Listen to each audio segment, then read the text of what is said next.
ये जो टॉपिक है आपका भूकंप के बारे में है। किसके बारे में है? भूकंप।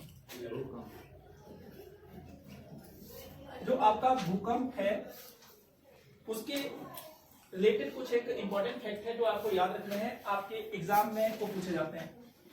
तो सबसे इंपॉर्टेंट चीज क्या है कि जो भूकंप है, भूकंप का एक केंद्र होता है। भूकंप का केंद्र का मतलब है जिसको हम अर्थक्वेक सेंटर बोलते हैं, जहां से भूकंप की उत्पत्ति हुई है, जहां से भूकंप का ओरिजिनेशन होता है उसको क्या कहते हैं? भूकंप का केंद्र, ओरिजिनेशन पॉइंट बोलते हैं। और आप इसको ऐसा नहीं बोल सकते हैं कि यहाँ पर सबसे ज्यादा डिस्ट्रक्शन होगा, यहाँ पर सबसे ज्यादा डिस्ट्रक्शन नहीं होता है। यहाँ पर सबसे ज्यादा डिस्ट्रक्शन नहीं होता है, भूकंप के केंद्र पर भूकंप से हानि नहीं होती है। तो फिर हानि कहाँ होगी? तो हानि बाद में बताऊंगा, पहले आप इसके बारे में जानो कि अभिकेंद्र या जिसको एपिसेंटर बोलते हैं। एपिसेंटर क्या होता है? जहां से ओरिजिनेट होता है भूकंप उसका परपेंडिकुलर होता है, हमेशा ये लंबवत रहेगा। क्या रहेगा? लंबवत। क्या रहेगा? ये लंबवत रहेगा, लंबवत, या इसको लिख सकते हैं परपेंडिकुलर।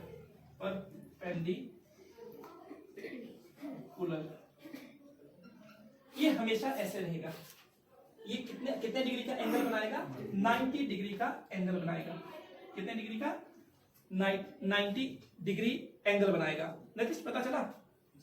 तो ये जो भूकंप के अंदर है वो कहां पर होता है? जहां से भूकंप का ओरिजिनेशन होता है। सबसे इंपॉर्टेंट चीज क्या है? अभिकेंद्र कहां पर होता है? ठीक उसके ऊपर परपेंडिकुलर होगा, जहां पर सबसे पहले क्या पहुंचती है? वेव्स पहुंचती है। क्योंकि जो भूकंप का ओरिजिनेशन होता है, जो हमारी प्लेट्स होती है उनका आपस में क्या होता है? मूवमेंट होता है। क्या होता है? वो आगे पीछे होती है। और ये मूवमेंट भी कई प्रकार का होता है, वो डिटेल में आपको नहीं पढ़ना है, वो एग्जाम में नहीं पूछा जाता है। पर जो आपकी प्लेटें होती है वो आपस में टकराती है, उनके टकरान से कुछ एक उथल पुथल होती है, कुछ एक मूवमेंट होता है, उसी को भूकंप का नाम दिया जाता है। क्या दिया जाता है? उसी को भूकंप का नाम दिया जाता है। तो पहला हमने क्या सीखा? अभिकेंद्र। दूसरा क्या सीखा हमने? अभिकेंद्र। दूसरा वर्ड क्या सीखा? भूकंप केंद्र। तो भूकंप केंद्र पूछ सकते हैं कि भूकंप की उत्पत्ति निम्नलिखित में से किस जगह से होती है? ऑप्शन में दे सकते हैं। क्या क्या दे सकते हैं? भूकंप केंद्र, अभिकेंद्र, या कुछ ऊट टांग वाला और वर्ड दे सकते हैं। तो आपको क्या याद रखना है कि भूकंप की उत्पत्ति कहां से होती है? भूकंप की उत्पत्ति जो होती है भूकंप के केंद्र से होती है। नेक्स्ट वन जो है अभिकेंद्र। अभिकेंद्र वो पोर्शन है जहां पर सबसे पहले वेव्स पहुंचती है, और ये हमेशा कैसा होता है? ये परपेंडिकुलर होता है। किसके? भूकंप के केंद्र के। कोई दिक्कत तो नहीं। अब नेक्स्ट वन इंपॉर्टेंट चीज क्या है कि जो ये मैंने वेव्स लिखी है इनके बारे में जानना जरूरी है। जो ये वेव्स लिखी है इनके बारे में आपको जानना है, फिर मैं इसको आपको डिस्क्राइब करूंगा कि ये क्या है।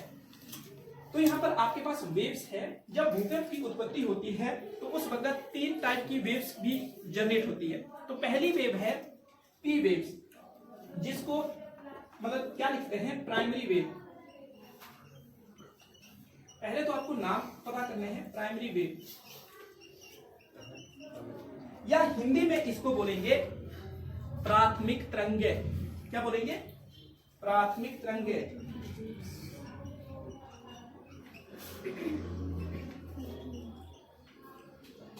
नेक्स्ट वन है एस वेव। एस वेव को बोलेंगे सेकेंडरी वेव। क्या बोलेंगे?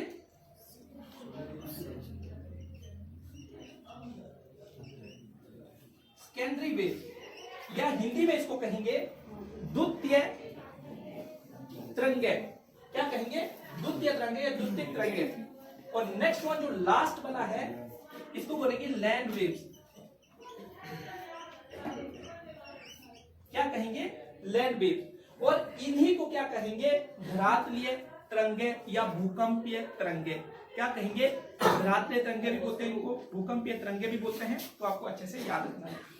अब सबसे जो इंपॉर्टेंट रोल प्ले करती है, जो डिस्ट्रक्शन का कॉज बनती है, वो सारी की सारी लैंड वेव्स होती है। क्या होती है? लैंड वेव्स होती है। फिर दूसरे वे में यहां पर आइए कि इनका चलने का जो मूवमेंट होता है वो कैसा होता है, कि ये कैसे रास्ते से चलती है, वो कैसा कैसा रास्ता होता है। तो पहली जो है, जो ये पी वेव्स है, इन वेव्स को हम लॉन्गिट्यूडल वेव्स या अनुदैर्ध्य तरंगे कहते हैं। याद रखना, ये नाम कॉम्प्लिकेटेड है पर आपको क्या करना पड़ेगा, याद रखना पड़ेगा। इनको क्या बोलते हैं, लॉन्गिट्यूडल वेव्स या अनुदैर्ध्य तरंगे। अब अनुदैर्ध्य तरंगों का यहां पर आप इंटरलिंकिंग कर सकते हैं, कहां पर, कि जो हमारी साउंड वेव्स होती है वो भी कहीं ना कहीं इसी तरह की तो होती है। वो भी कैसे चलती है, अगर लॉन्गिट्यूडल की बात करें तो कुछ इस तरह उनका क्या होता है, साउंड वेव देखी हुई है, देखी हुई है। तो वो लॉन्गिट्यूडल वेव्स क्या होगी आपकी, लॉन्गिट्यूड वेव में चलेगी। बोलने का मतलब है कि कुछ इस तरह क्या होगा, कुछ इस तरह उसका क्या होता है, मूवमेंट होता है। इनको क्या बोलेंगे, अनुदैर्ध्य तरंगे। नेक्स्ट वन जो एस वेव्स है, जिनको हम सेकेंडरी वेव्स बोलते हैं, तो वो जो वेव्स होती है वो वेव्स कैसे चलती है, वो अनुप्रस्थ, जिसको हम ट्रांसवर्सल वेव्स बोलते हैं, अनुप्रस्थ रास्ते से चलती है। अनुप्रस्थ रास्ते का मतलब है, या अनुप्रस्थ जो मूवमेंट होता है, जैसे कि हमारी लाइट है, जो प्रकाश होता है, प्रकाश कैसे चलता है, अगर आपने ध्यान से देखा होगा तो कहीं कुछ इस तरह आपको देखने को मिलेगा। तो इसको क्या बोलते हैं, अनु का मतलब होता है के अनुसार, प्रस्थ का मतलब होता है एक मतलब दिशा के अनुसार जो पवनें क्या करती है, अपने मूवमेंट को निर्धारित करती है, उसको क्या कहेंगे, अनुप्रस्थ। आपको यहाँ से दो चीजें याद रखनी है। एक तो अनुप्रस्थ जो है वो जो प्रकाश का मूवमेंट होता है, उसमें जो मूवमेंट होता है वो भी कैसा होता है, इसी तरह का होता है। और जो हमारी ये वेव चलती है एस वेव्स, इसमें भी कुछ ऐसा ही मूवमेंट होता है। लैंड वेव जो होती है, लैंड वेव्स इन दोनों का मिक्सचर होती है। कई बार ये अनुप्रस्थ रास्ता भी अपनाती है, कई बार क्या करती है कि अनुदैर्ध्य जो मतलब धैर्य रास्ता होता है या उस ऐसा रास्ता भी अपनाती है। बात क्लियर हुई। नेक्स्ट वन, आपको इनके बारे में एक एक पॉइंट याद रखना है। एक एक पॉइंट क्या याद रखना है कि ये जो वेव्स है ये तीनों माध्यम से गुजर सकती है। तीनों माध्यम मीन्स ठोस, द्रव, गैस। और ये जो होती है, ये जो मतलब वेव्स है, ये सबसे फास्ट चलती है, सबसे तेज चलने वाली है, पर विनाश नहीं करती है, ज्यादा विनाश नहीं करेगी। अर्थ पर सबसे पहले पहुंच जाती है, पी वेव सबसे पहले पहुंच जाती है, पर विनाश का कारण नहीं बनती है। ये पी वेव्स क्या करेगी, अर्थ पर पहुंच जाएगी पर विनाश का नहीं बनेगी। इसका जो मतलब सबसे तेज होती है, सबसे पहले पहुंचती है। और दूसरी बात क्या होती है कि ये सबसे कम रास्ता भी तय करती है। जो मतलब इन वेव्स का जो रास्ता होता है वो काफी कम होता है, इनको कम रास्ता क्रॉस करना पड़ता है। अब तक पहुंचने के लिए इनको कम रास्ता क्रॉस करना पड़ता है। नेक्स्ट में जो सेकेंडरी वेव्स है वो क्या करती है, वो सिर्फ आपका जो ठोस होता है उसी से पास करती है। क्या करती है, ठोस से ही पास करती है। जो आपकी सेकेंडरी वेव्स है वो ठोस वाले पार्ट से ही क्या करती है, पास करती है।